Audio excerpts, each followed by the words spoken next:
এই পর্বের শুরুতে মাইক নামের একটি ছোট বাচ্চার বাবা-মা তাকে একটি জায়গায় নিয়ে যায়।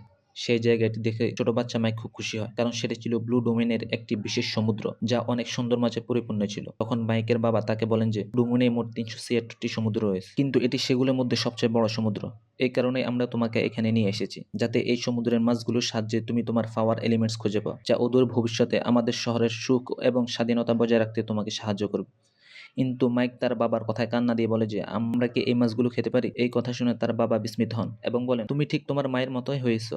এটি শুনে মাইকের মা রেগে যান। তাই মাইকের বাবা তাকে শান্ত করেন এবং মাইককে বলেন যে এগুলো বিশেষ ধরনের মাছ, যা তোমাকে পাওয়ার এলিমেন্টস এর ক্ষমতা দিবে, যেমন তারা তোমার মাকে এবং আমাকে এই ধরনের শক্তি দিয়েছিল। এসব শুনে মাইক বলে, ওই এলিমেন্টস এর ক্ষমতা পেতে আমাকে কি করতে হবে? তারপর মাইকের মা তাকে লাথি মেরে সমুদ্রের মধ্যে ফেলে দেন। এটা দেখে মাইকের বাবা তাকে বলেন, ও কি সত্যি তোমার ছেলে নাকি অন্য কিছু? মাইকের মা উত্তর দেন, মাইক তো এমনিতেই সমুদ্রে যেত, কিন্তু হয়তো এটি আমাদের একটি জিনিয়াস সন্তান পেতে সাহায্য করতে পারে। তারপর তারা ম্যাজিক ডোমেনে একটি আলো জ্বলতে দেখে এবং তারা বুঝতে পারে যে ম্যাজিক ডোমেনে নতুন একজন জিনিয়াসের আগমন ঘটেছে। তখন তার মা মাইকের বাবাকে বলেন যে আমার ছেলে তাদের চেয়েও বেশি প্রতিভাবান হবে। তারপর তারা দুইজনেই সমুদ্রের দিকে তাকান, কিন্তু মাইককে খুঁজে পান না। তাই মাইকের মা দুশ্চিন্তা করতে শুরু করেন। তারপর আকাশ অন্ধকার হয়ে যায় এবং সমুদ্র থেকে একটি জোয়ার আসে, যেখানে মাইক 5টি ভিন্ন এলিমেন্টসের 5টি আলাদা মাছের সাথে খেলছিল। এটি মাইকের মা এবং বাবাকে খুব আনন্দিত করে, কারণ মাইক 5টি মূল শক্তির ক্ষমতা পেতে যাচ্ছিল। এর মানে হলো মাইক সত্যি একজন জিনিয়াস। এরপর সেই মাছগুলোর শক্তিতে রূপান্তরিত হয় এবং মাইকের শরীরে প্রবেশ করে। এখন আমরা অনেক বছর পরের এক সময়ে চলে যাই, যেখানে মাইক এখন একজন প্রাপ্তবয়স্ক যুবক, আর খুব বেশি সুদর্শন হওয়ার কারণে শহরের মেয়েদের মধ্যে সে খুব জনপ্রিয় ছিল। এরপর একজন লোক মাইককে আক্রমণ করে। সে ছিল মাইকের প্রতিপক্ষ, কারণ মাইক শহরের একটি প্রতিযোগিতায় অংশগ্রহণ করেছিল। মাইক খুব সহজে তার প্রতিপক্ষের আক্রমণ থেকে নিজেকে বাঁচিয়ে নেয় এবং তার একটি এলিমেন্টের ক্ষমতা দিয়ে তাকে পাল্টা আক্রমণ করে। নিজেকে বাঁচাতে সেই লোকটিকে কঠোর লড়াই করতে হয়।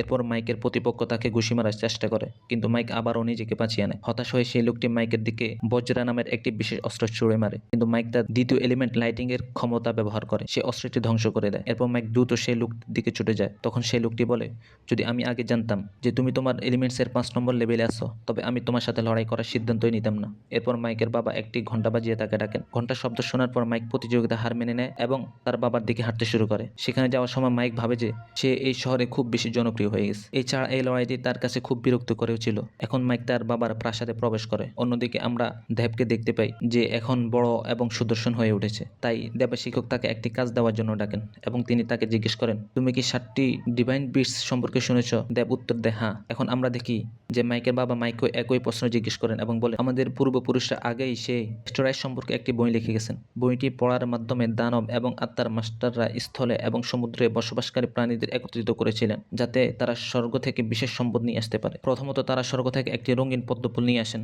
যেটিকে তারা 12টি দানব এবং আত্মার রক্তের সাথে মিশ্রিত করে 7 ডিভাইন বিস্ট তৈরি করেন। পুঁতিগুলি অ্যাস্টেরয়েড থামাতে ব্যর্থ হয়েছিল, কিন্তু তারা সেই অ্যাস্টেরয়েডের গতি কমিয়ে দিয়েছিল। এখন দেবের শিক্ষক তাকে বলেন যে সেই গ্রহাণু এবং এই গ্রহের মধ্যে সংঘর্ষের 7 ডিভাইন বিস্ট বিভিন্ন স্থানে ছড়িয়ে ছিটিয়ে গেছে।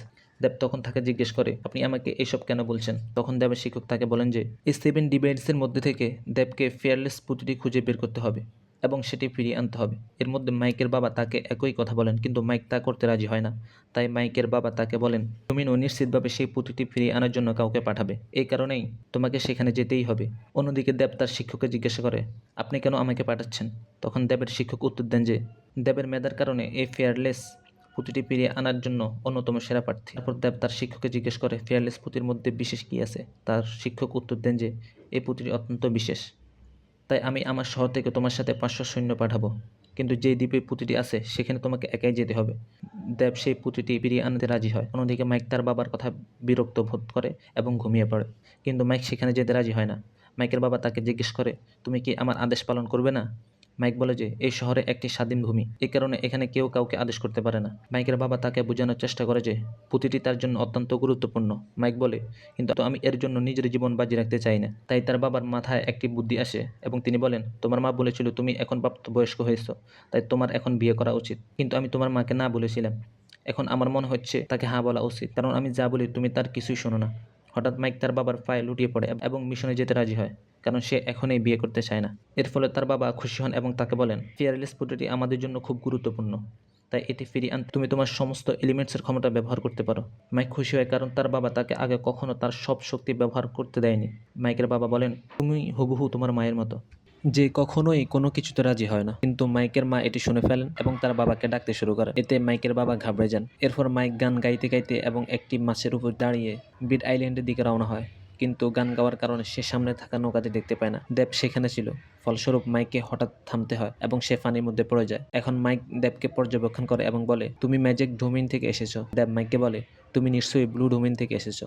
মাইক বলে, হ্যাঁ, এবং দেবকে বলে, এই জায়গা ছেড়ে চলে যাও, কারণ ওই ফেয়ারলেস পুঁতিটি আমার। তখন দেব মাইককে নিজের লেভেল দেখায় যে সে লেভেল 5-এ আছে এবং মাইক তাকে দেখায় যে সে পানি নিয়ন্ত্রণ করতে পারে। তাই দেব তার বই ব্যবহার করে একটি ডিভাইন স্ট্যাচু বের করে আনে এবং মাইককে তার পথ ছেড়ে চলে যাওয়ার আদেশ দেয়। একটি মাত্র 7 স্তরের স্বর্গীয় মূর্তি, কিন্তু আমার মনে হয় এটি শিখতেও তোমার অনেক সময় ব্যয় করতে হয়েছে। দেব রাগান্বিত হয় এবং তার পেছনে থাকা 500 সৈন্যকে সেই মূর্তির মধ্যে শক্তি সঞ্চয় করার আদেশ দেয়। তারা সেই আদেশ পালন করে। এরপর মূর্তিটি থেকে একটি এনার্জি বল বেরিয়ে আসে এবং মাইকের দিকে ধাবিত হয়, কিন্তু মাইক তার ডানা ব্যবহার করে নিজেকে বাঁচিয়ে আনে এবং ফায়ার এলিমেন্ট দিয়ে দেবকে আক্রমণ করে। কিন্তু দেব একটি ডাল তৈরি করে সে এই আগুনে গোলকটিকে থামিয়ে দেয়। তবে মাইককে একসাথে এতগুলো এলিমেন্ট নিয়ন্ত্রণ করতে দেখে সে অবাক হয়ে যায়। মাইক দেবকে বলে, তুমি নিজেকে জিনিয়াস বলার যোগ্য নও। দেব বলে, আমি সেই ব্যক্তি যে ফেয়ারলেস পুঁতিটি দখল করবে, এবং একই সাথে মাইকের উপর বেশ কয়েকবার আক্রমণ করে। মাইক নিজেকে বাঁচানোর চেষ্টা করে, কিন্তু সে ব্যর্থ হয় এবং নদীতে পড়ে যায়। তবে মাইক পানি থেকে উঠে আসে এবং লাইটিং দিয়ে দেবকে আক্রমণ করার চেষ্টা করে, কিন্তু সে তা করতে ব্যর্থ হয় এবং দেব মাইকের দিকে একের পর এক আক্রমণ ছুড়ে মারে। মাইক একটি ডাল তৈরি করে নিজেকে বাঁচিয়ে আনে এবং সেই দ্বীপে পৌঁছে দেবকে জিজ্ঞেস করে, তুমি কে?